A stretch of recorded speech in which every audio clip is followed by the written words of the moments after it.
বাংলাদেশে একটা কি জানি হবে, কি জানি হবে, কি জানি ঘটে যাবে এই বোধ বা এই একটা অনুভূতি যে সর্বত্র ছড়িয়ে পড়েছে, কিংবা ক্যান্টনমেন্টের ভেতর বাহিরে নানা রকম দোলাচলের কথা শোনা যাচ্ছে, অস্থিরতার ইঙ্গিত টের পাওয়া যাচ্ছে, নানা সূত্র থেকে প্রমাণও বেরিয়ে আসছে।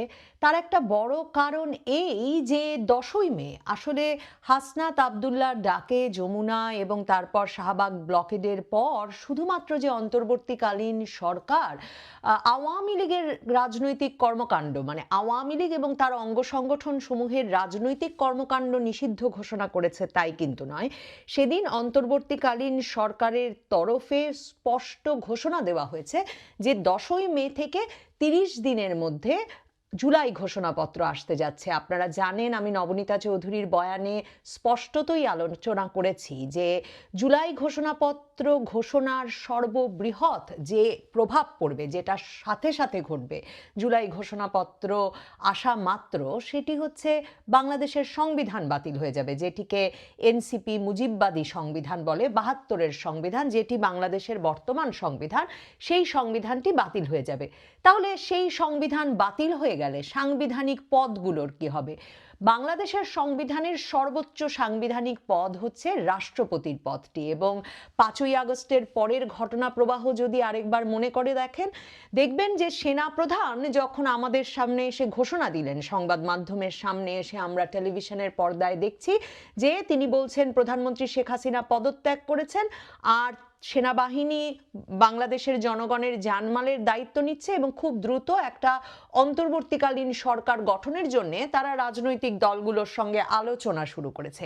এই পুরো প্রক্রিয়ায় একবারও সেনাপ্রধান বলেন না যে বাংলাদেশের সংবিধান বাতিল হয়ে গেছে বা সংবিধান স্থগিত হয়েছে। এবং এরপর তিনি রাজনৈতিক দলগুলোকে নিয়ে অন্তর্বর্তীকালীন সরকার গঠন প্রসঙ্গে আলোচনার জন্য তিনি কিন্তু রাজনৈতিক দলগুলোকে নিয়ে যান হচ্ছে বঙ্গভবনে, মানে বাংলাদেশের রাষ্ট্রপতির বাসভবনে, বঙ্গভবনে নিয়ে যান। এবং বঙ্গভবনকে সেদিন বাংলাদেশের সরকারি আর কোনো স্থাপনা, সেনাবাহিনী, সশস্ত্র বাহিনী রক্ষা করতে যায় না বা রক্ষা করতে পারে না। মানে গণভবন থেকে, সংসদ ভবন থেকে প্রধান বিচারপতির বাসভবন, মানে কি না ভাঙচুর হয়েছে আর কি না লুটপাট হয়েছে। কিন্তু সেনাবাহিনী সর্বোচ্চ নিরাপত্তা দিয়ে বঙ্গভবনকে সেদিন রক্ষা করে এবং রাষ্ট্রপতির পদকে একটা সাংবিধানিক শূন্যতার পরিস্থিতি থেকে বাঁচাতে রাষ্ট্রপতির পদকে সর্বোচ্চ সাংবিধানিক পদ হিসেবে মর্যাদা দিয়ে বিবেচনা করে অন্তর্বর্তীকালীন সরকার গঠনের পুরো আলোচনাটিকে সেনাপ্রধান কিন্তু বঙ্গভবনে নিয়ে যান। এবং 5ই আগস্ট যখন জাতির উদ্দেশ্যে রাষ্ট্রপতি শাহাবুদ্দিন চুপ্পু ভাষণ দেন, তখন আপনাদের এই দৃশ্য নিশ্চয়ই মনে আছে যে রাষ্ট্রপতির পেছনে 3 বাহিনী প্রধান, সেনাবাহিনী, বিমান বাহিনী এবং নৌবাহিনী প্রধান, তারা 3 জন দাঁড়িয়ে থাকেন এবং রাষ্ট্রপতি ভাষণ দেন। রাষ্ট্রপতি সেদিন ভাষণে কি বলেছিলেন আসলে আমাদের প্রায়ই মনে পড়ে না, কারণ সে সময় এই এত ঘটনা প্রবাহের দোলাচলে রাষ্ট্রপতি কি বলেছিলেন সেটা তেমন ভাবে মনে না পড়লেও এখন যদি পত্রিকা ঘেটে দেখবেন, রাষ্ট্রপতি সেদিন জাতির উদ্দেশ্যে ভাষণে বলেন খালেদা জিয়াকে দ্রুত মুক্তি দেওয়ার সিদ্ধান্ত হয়েছে, একটা অন্তর্বর্তীকালীন সরকার গঠন করা হবে যাতে তারা দ্রুত একটা অবাধ, সুষ্ঠু, নিরপেক্ষ নির্বাচন দেয়। তার মানে 3 বাহিনী প্রধান, রাষ্ট্রপতি এবং রাজনৈতিক দলগুলোর মধ্যে তখন যে আলোচনাটা হলো 5ই আগস্ট দুপুর থেকে সন্ধ্যা পর্যন্ত বা রাত পর্যন্ত, সেই আলোচনায় আসলে ধারণাটা ছিল একটি অন্তর্বর্তীকালীন সরকার গঠিত হবে যাদের মূল দায়িত্ব হবে একটা নির্বাচন, এবং সেই নির্বাচনে আওয়ামী লীগের যেহেতু পতন হয়েছে, বিএনপিকেই প্রধান রাজনৈতিক দল ধরে নিয়ে রাষ্ট্রপতি জাতির উদ্দেশ্যে ভাষণেই জানিয়ে দিচ্ছেন যে খালেদা জিয়াকে দ্রুত মুক্তির সিদ্ধান্ত হয়েছে এবং যে অন্তর্বর্তীকালীন সরকার গঠন হবে তার প্রধান দায়িত্ব হবে একটা দ্রুত নির্বাচন। এবং রাষ্ট্রপতি সেই বক্তব্যে বলেন যে তার সঙ্গে রাজনৈতিক দলগুলোর এবং বৈষম্য বিরোধী ছাত্র আন্দোলনের সমন্বয়কদের আলোচনা হয়েছে সারাদিন। তার মানে তখনও রাষ্ট্রপতি বা 3 বাহিনী প্রধানের কোনো ধারণা ছিল না যে বৈষম্য বিরোধী ছাত্র আন্দোলনের সমন্বয়কেরা এমন একটা সরকার গঠনের দাবি নিয়ে হাজির হবেন যেই দাবিতে তারাই মন্ত্রী পদে বসবেন। এবং এই সমন্বয়কেরা সংবিধান স্থগিত করা, বাতিল করা, সংবিধান মুজিববাদী বলে একে বাতিল না করলে এটা বিপ্লবের সরকার হতে পারছে না, কিংবা কিসের নির্বাচন, সংস্কার সংস্কার সংস্কার, এ কোনো দাবি তার মানে 5ই আগস্টের আলোচনায় রাষ্ট্রপতি এবং সেনাপ্রধানের সামনে তোলা হয়নি। তবে 8ই আগস্ট ডক্টর ইউনূসের নেতৃত্বে যে অন্তর্বর্তীকালীন সরকার ঘোষিত হয়, তাতে আমরা দেখি ছাত্র সমন্বয়কেরা দায়িত্ব নিয়েছেন এবং ধীরে ধীরে তাদের মুখেই আমরা শুনি যে তারা এমন দীর্ঘমেয়াদী সংস্কারের কথা ভাবছেন। ডক্টর ইউনূসও ছাত্রদেরকেই তার নিয়োগকর্তা হিসেবে ঘোষণা করে বলতে থাকেন তারা এমন সংস্কারের কথা বলছেন যে সংস্কার ছাড়া আসলে নির্বাচন হতে পারবে না, এবং সেই সংস্কারে তারা মূল যে দাবি নিয়ে হাজির হন সেটি হচ্ছে সংবিধান বাতিল করে দেওয়ার। গত ফেব্রুয়ারি মাস থেকে স্পষ্টত এনসিপি গঠিত হওয়ার পর থেকে এই ছাত্র সমন্বয়কেরা বলতে থাকেন যে তারা আসলে সেকেন্ড রিপাবলিক ঘোষণা করতে চান। ডক্টর ইউনূস যে কথা বহু মাস আগে বলেছেন যে এই স্বাধীনতা 2.0 বাংলাদেশের রিসেট বাটনে চাপ দিতে হবে, কিন্তু এই ফেব্রুয়ারি থেকে আসলে ব্যাপারটা খুব পরিষ্কার হতে থাকে যখন এনসিপি দল গঠন করে এবং এনসিপি তার দল গঠনের প্রধান দাবি হিসেবে হাজির করে যে তারা সেকেন্ড রিপাবলিক ঘোষণা করতে চায়, তারা সংবিধান বাতিল করতে চায় এবং নতুন করে সংবিধান লিখতে চায়। পরবর্তী নির্বাচনটিকে তারা গণপরিষদ নির্বাচন হিসেবে ঘোষণা করতে চায় যাতে সেই গণপরিষদ নতুন সংবিধান রচনা করতে পারে। এই প্রত্যেকটি আলাপ উদ্বেগজনক, কিন্তু এটা আসলে অন্তর্বর্তীকালীন সরকার শেষ পর্যন্ত বাস্তবায়ন করতে যাচ্ছে কিনা সম্ভবত সেটা দেখবার জন্যে অপেক্ষা করছিলেন সেনাপ্রধান ওয়াকারুজ্জামান সহ 3 বাহিনীর প্রধানই। কারণ মনে রাখতে হবে, যেটা বারবার নবনীতা চৌধুরীর বয়ানে বলি, সেটি হচ্ছে সকল পদ পদায়ন রদবদল হয়ে গেছে, তছনছ হয়ে গেছে, কিন্তু 3 বাহিনীর প্রধান পদে আসলে কোনো রদবদল আসেনি। 3 বাহিনীর নেতৃত্ব পর্যায়ে বড় ধরনের কোনো ঝড় ঘটে যায়নি এবং বাংলাদেশের সর্বোচ্চ সাংবিধানিক পদ হিসেবে শাহাবুদ্দিন চুপ্পু রাষ্ট্রপতি পদে বহাল আছেন।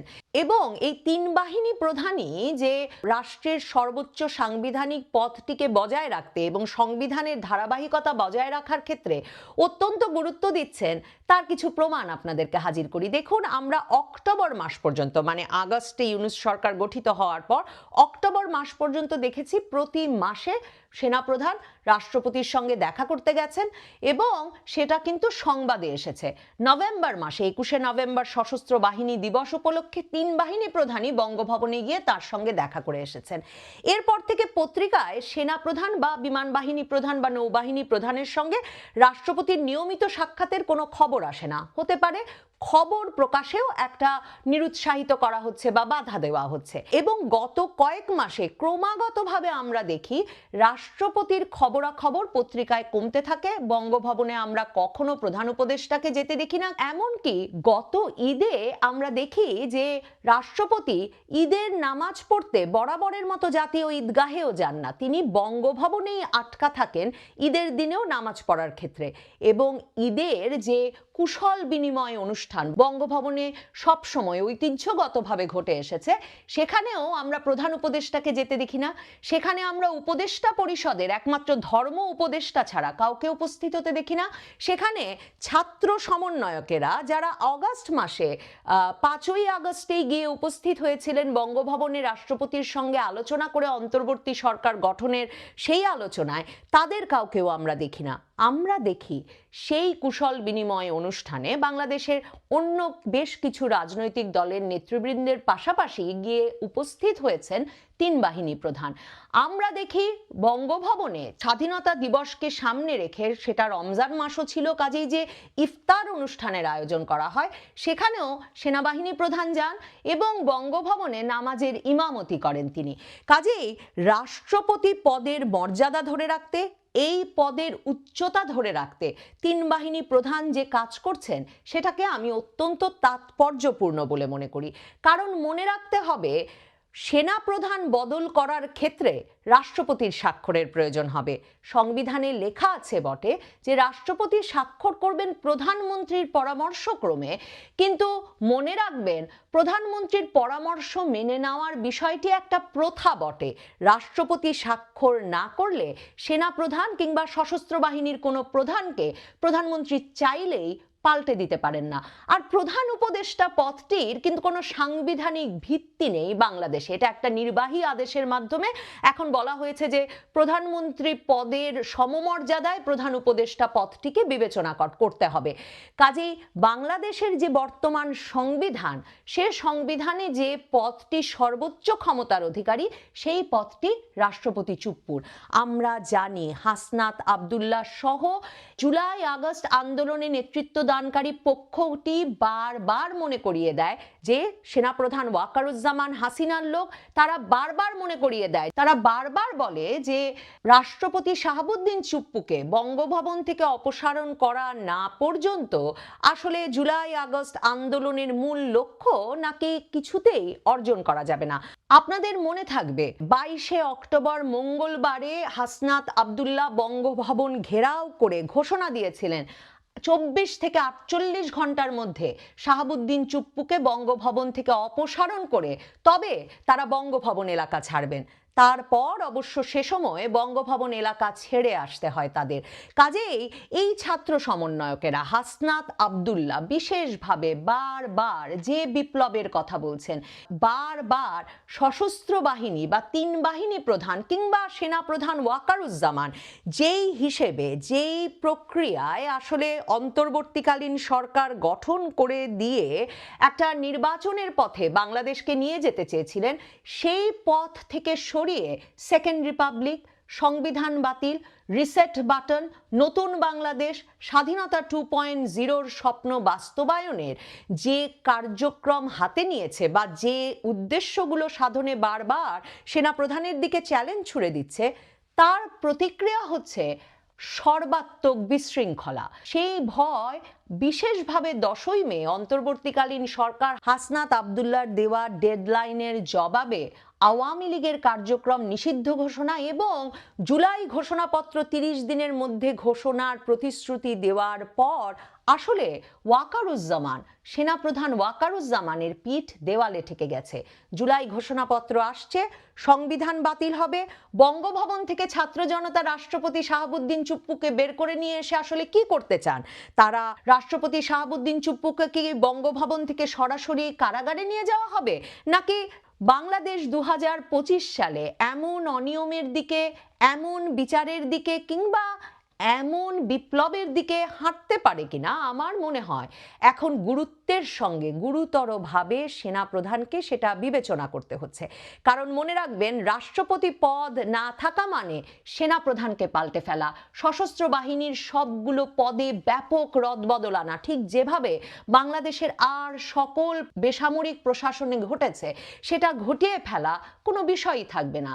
তখন কি সত্যি শুধুমাত্র বঙ্গভবন থেকে রাষ্ট্রপতি শাহাবুদ্দিন চুপ্পুকে বের করে আনা, তাকে বিচারের মুখোমুখি করাতেই এই বিপ্লব থামবে, নাকি এই বিপ্লব দীর্ঘস্থায়ী হবে এবং অনেকের প্রকাশ্য বিচার, রাজপথে বিচারের দাবি উঠবে? তখন বিচার কি শুধুই তখন রাজপথে হবে, নাকি ক্যান্টনমেন্টের ভেতরেও, সেনানিবাসের ভেতরেও আসলে অনেক অনেক রক্তপাতের সূচনা করবে? এই সকল বিবেচনা সেনাপ্রধান ওয়াকারুজ্জামানকে অন্য নানা পথ ভাবতে বাধ্য করছে। আগস্ট থেকে তিনি বারবার বলে এসেছেন যে কোনোভাবেই সেনাবাহিনীকে রাজনৈতিক প্রক্রিয়ার অংশ করতে চান না তিনি। রাজনৈতিক প্রক্রিয়া থেকে সেনাবাহিনীকে দূরে রাখতে চান, দ্রুত সেনাবাহিনীকে ব্যারাকে ফিরিয়ে নিয়ে যেতে চান।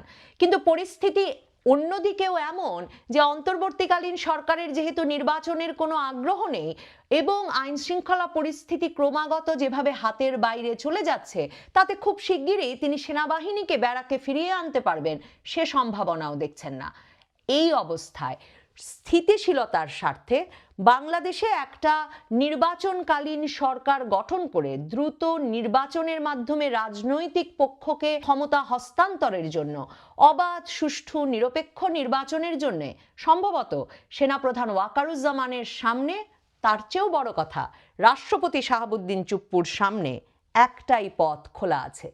বাংলাদেশের সংবিধান, যেই মুজিববাদী সংবিধান বাতিল হয়ে গেলে এই দুইজন মহাবিপদে পড়বেন, মহা অনিশ্চয়তায় পড়বে বাংলাদেশ নিজে, সেই সংবিধানের একটা ধারা পড়ে ব্যাখ্যা করে শেষ করব আজকের বয়ান।